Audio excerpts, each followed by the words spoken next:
जय शिव शंकर, जय भोलेनाथ। सभी बहनों को मेरा नमस्कार। आज हम लेकर आए हैं त्र्यंबकेश्वर ज्योतिर्लिंग की कथा। शिव पुराण के कथा के अनुसार प्राचीन समय में गौतम नामक महामुनि थे, जिनकी पत्नी का नाम अहिल्या था।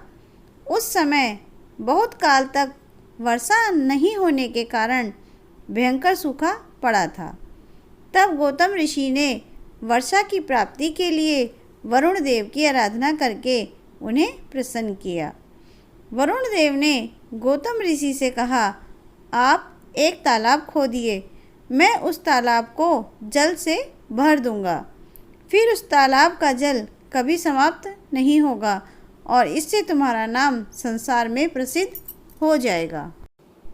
वरुण देव की आज्ञा मानते हुए गौतम ऋषि ने एक छोटा तालाब खोद दिया, जिसके बाद वरुण देव ने उसे जल से भर दिया और गौतम ऋषि से बोले, हे महामुनि, इस स्थान पर किए गए सभी कर्म, दान, हवन, देव पूजन, तपस्या, पितृश्राद्ध सभी सफल होंगे।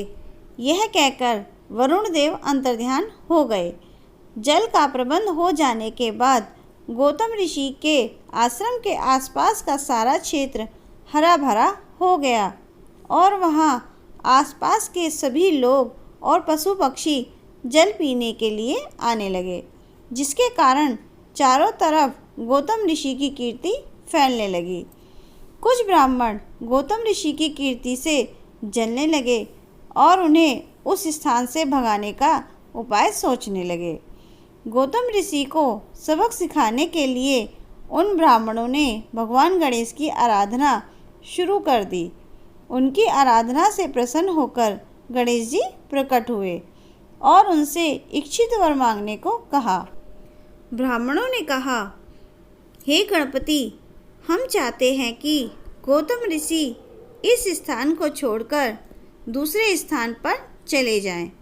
तब भगवान गणेश ने कहा, गौतम ऋषि ने कोई अपराध नहीं किया है, इसलिए आप कुछ और वरदान मांग लो। परंतु जब ब्राह्मण नहीं माने तो भगवान गणेश उन्हें इच्छित वरदान देकर अंतर्ध्यान हो गए। अपने वरदान को पूरा करने के लिए भगवान गणेश ने एक दुर्बल गाय का रूप बनाया और गौतम ऋषि के खेत में चरने लगे। जब ऋषि ने देखा कि गाय उनका खेत नष्ट कर रही है तो वे तिनके से उसे दूर हटाने लगे। तिनके का स्पर्श होते ही गाय मर गई। उसी समय सभी लोग वहां पर इकट्ठे हो गए और उन्होंने गौतम ऋषि पर गौ हत्या का दोष लगा दिया और उन्हें उस स्थान को छोड़कर कहीं और चले जाने को कहा। गौतम ऋषि ने पूछा, मेरे द्वारा हुए इस गौ हत्या के पाप का प्रायश्चित क्या होगा? ब्राह्मणों ने कहा, आप गंगा जी का अवतरण कराएं और उसमें स्नान करें, तभी आप गौ हत्या के पाप से मुक्त होंगे। इसके बाद गौतम ऋषि और उनकी पत्नी अहिल्या ने कई वर्षों तक भगवान शिव की कठोर तपस्या की। उनकी तपस्या से प्रसन्न होकर भगवान शिव प्रकट हो गए और उन्हें इच्छित वर मांगने को कहा। गौतम ऋषि ने कहा, हे प्रभु, आप हमें गौ हत्या के पाप से मुक्त कर दीजिए। तब भगवान शिव बोले, आपने कोई अपराध नहीं किया है। आप पर गौ हत्या का आरोप छल से लगाया गया था। आप निर्दोष हैं। यह सुनकर गौतम ऋषि और उनकी पत्नी अहिल्या के सभी दुख दूर हो गए। फिर उन्होंने भगवान शिव से कहा, हे प्रभु, कृपा करके गंगा जी को इस स्थान पर प्रकट करें, जिससे सभी प्राणियों का कल्याण हो सके। तब भगवान शिव के आदेश पर गंगा जी उस स्थान पर प्रकट हुई। भगवान शिव ने देवी गंगा से कहा, हे गंगे, आप पापों का नाश करने वाली हो, इसलिए लोक कल्याण के लिए यहीं पृथ्वी पर विराजें।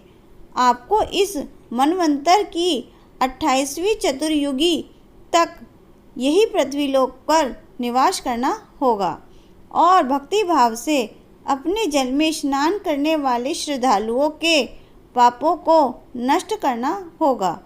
यह सुनकर गंगा जी बोली, आपकी आज्ञा मेरे लिए शिरोधार्य है, परंतु मेरी आपसे यह प्रार्थना है कि आप माता पार्वती जी के साथ मेरे निकट ही निवास करें, ताकि मैं सदा की भांति आपके पास रहूं।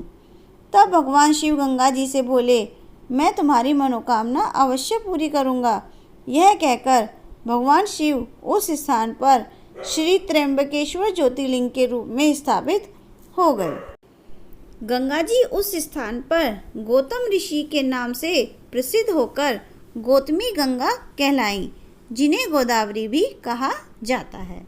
बोलो भोलेनाथ की जय।